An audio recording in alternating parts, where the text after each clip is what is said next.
네, 조금씩 해서 화면에 가장 예. 자, 시작하겠습니다. 정의당 원내대변인 김종대 의원입니다. 오늘은 그동안 우리 사회 언론지상을 통해 가지고 그 참상이 널리 알려진 유성기업, 또 그 유성기업에서 노조 파괴 과정에서 수없이 유명을 달리하고 아픔을 겪었던 노동자들의 애환이 지금도 계속되고 있는 유성기업에 관한 기자회견 내용이 되겠습니다. 아시다시피 작년에 이어 올해도 노동의 봄은 오지 않고 있습니다. 계절이 바뀌고 해는 바뀌고 있지만 유성기업의 참혹한 엄동설화는 벌써 9년째 계속되고 있습니다. 이러는 과정에서 끊임없이 불미스러운 사태가 재발되고 있고, 또 길거리에서 노숙으로, 또 설령 집에 있다 하더라도 거의 인간성이 말살이 되고 파괴된 고통받는 많은 노동자들이 신음하고 있습니다. 오늘 진행은 저희 이제 여름 발언에 이어서 경과보고 및 현재 상황을 도성대 유성기업 아산 지회장께서 해주시고, 인권단체 바람의 상임활동가 명숙 씨께서 발언을 해주시고, 마지막으로 기자회견을 낭독하도록 하겠습니다.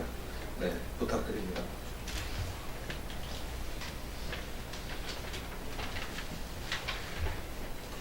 네, 안녕하십니까. 유성기업 아산지회장 도성대입니다. 2019년 3월 12일 어제 유시영 회장의 1심 재판이 있었습니다. 재판의 내용은 노조 파괴를 시작한 2011년 당시 임금 체불과 부당 징계 등 4건이 병합된 사건이었습니다. 임금 체불은 2018년 대법원에서 패소하자 어쩔 수 없이 해당 금원을 지급했던 사건입니다. 이 재판에서 유시영 회장은 임금 체불에 고의가 없었다고 주장했습니다.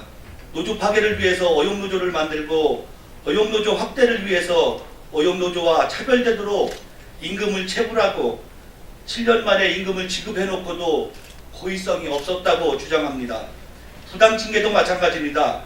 어용노조 확대를 위해서 2011년 당시 차별적으로 징계를 했습니다.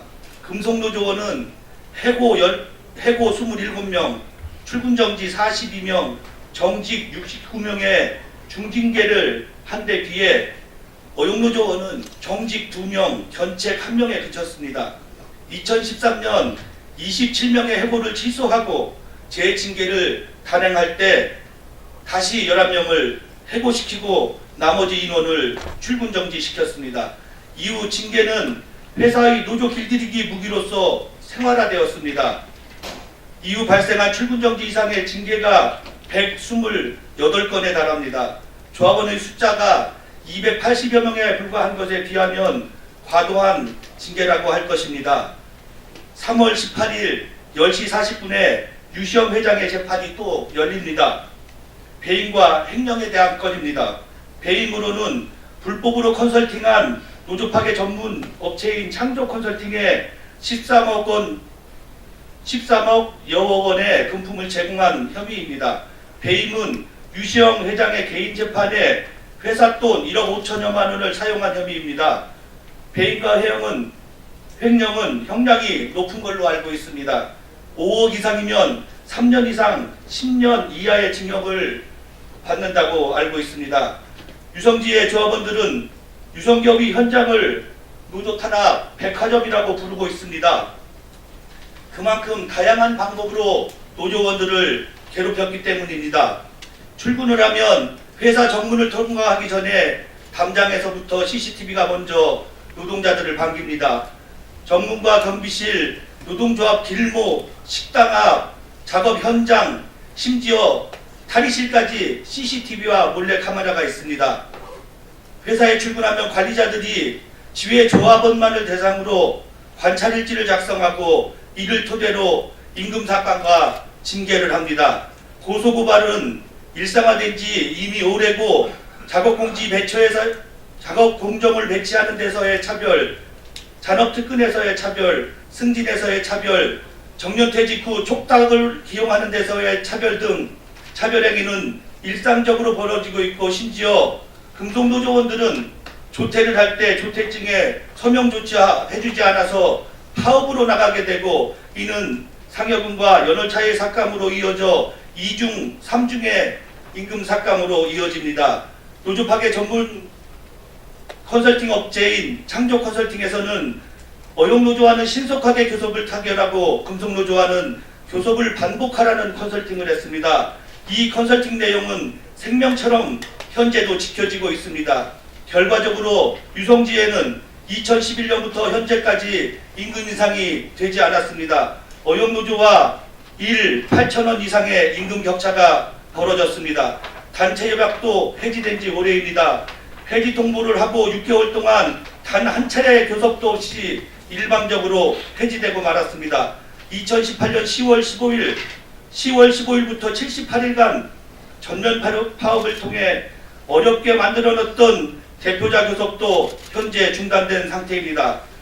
인권위원회의 권고사항도 전혀 이행되지 않고 있습니다. 유성기업의 노동자들은 하루하루가 힘겹습니다. 2011년 노조 파괴를 시작하고 유시영 회장이 형을 확정받은 것은 2018년 12월입니다. 8년간 마음껏 노조 파괴를 할 수 있었습니다. 같은 범죄를 수년 동안 계속해도 누범으로 처벌받지 않았습니다. 그렇게 유성기업의 노동자들은 병들어가고 있습니다. 지체된 정의는 정의가 아니라는 말이 있듯이 지금이라도 정의를 바로 세워주셨으면 감사하겠습니다. 예, 고맙습니다.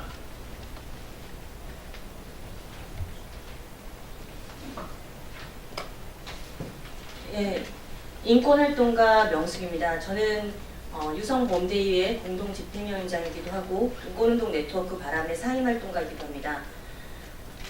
흔히들 노동자의 권리, 노동권을 인권으로 생각하지 않는 경우가 많습니다. 하지만 국제사회에서도 노동자의 권리는 굉장히 중요한 권리입니다.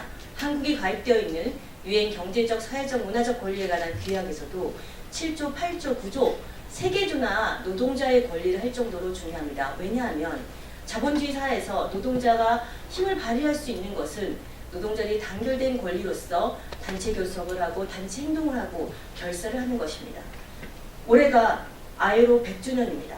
ILO는 많은 사람들이 잘 모르고 있지만 국제사회에서 가장 오래된 국제인권기구입니다. ILO 핵심 협약을 비준하라고 지금 국제사회는 요구하고 있습니다. 비준하지 않더라도 ILO의 핵심 협약인 결사의 자유에 관한 것에 대해서는 그것에 따르도록 되어 있습니다. 그 결사의 자유에서 가장 중요한 노동조합의 권리, 노동조합 할 권리, 단체 행동을 할 권리는 탄압받아서는 안 됩니다. 하지만 그동안 9년 동안 유성기업은 유성기업 노동자들이 민주노조 활동을 한다는 이유로 괴롭히고 그래서 건강상의 위협을 느끼고 우울증에 걸리고 자살을 하는 사람들이 일어났습니다.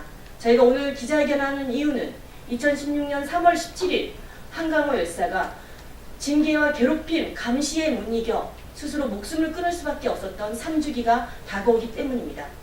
그래서 국가인권위원회에서도 2019년 1월 11일 공개 보도자료를 통해서 정신건강의 위협이 민주노조인 1노조만이 아니라 괴롭힘을 지시당해서 어쩔 수 없이 했었던 어용노조 조합원들조차도 괴롭힘에 시달리고 있으니 그래서 정신건강이 매우 훼손되고 있으니 이에 대해서 유성기업은 성실히 임하라고 하는 권고를 내렸습니다. 하지만 앞서 유성기업 도성대 지회장님 말씀하신 대로 성실 교섭을 하고 있지 않습니다. 그래서 다시 한번 국회 의원님들과 함께 국가인권위원회 권고를 지켜라. 그리고 그 권고를 제대로 지키는지 입법기관인 국회가 감시하고 국가인권위원회가 감시하는 것이 ILO에 비준을 하지 않았더라도 핵심 협약에 대한 이은 노동조합 팔권리를 이행하는 것이라는 것을 다시 한번 강조하기 위해서입니다. 그래서 저희는 다시 한번 인권위가 권고한 것에 대해서 읽도록 하겠습니다. 유성기업에서는 일노조인 민주노조에 대한 과도한 적대행위를 자제하고 대화와 협상을 위한 전향적 입장 표명 등 갈등 치유의 여건을 조성하도록 노력할 것. 이것이 권고입니다. 그리고 고용노동부 천안노동지청과 충청남도에서는 유성기업 사태 해결을 위한 적극적인 중재 노력을 기울이는 한편 피해 노동자의 지원 방안에 대해서 적극 노력해야 한다고 했습니다. 자치제에서는 이러한 노력이 조금씩 이루어지는 것으로 알고 있습니다. 하지만 아직 고용노동부 차원에서나 국가인권위원회에서의 더 적극적인 노력이 필요합니다. 입법기관에서도 노동조합 할 권리를 ILO 100주년인 2019년에 그 핵심인 노동조합 권리를 탄압받았던 유성기업이 원만한 자신의 권리를 행사할 수 있도록 감시와 감독을 같이 해주시길 바랍니다. 감사합니다.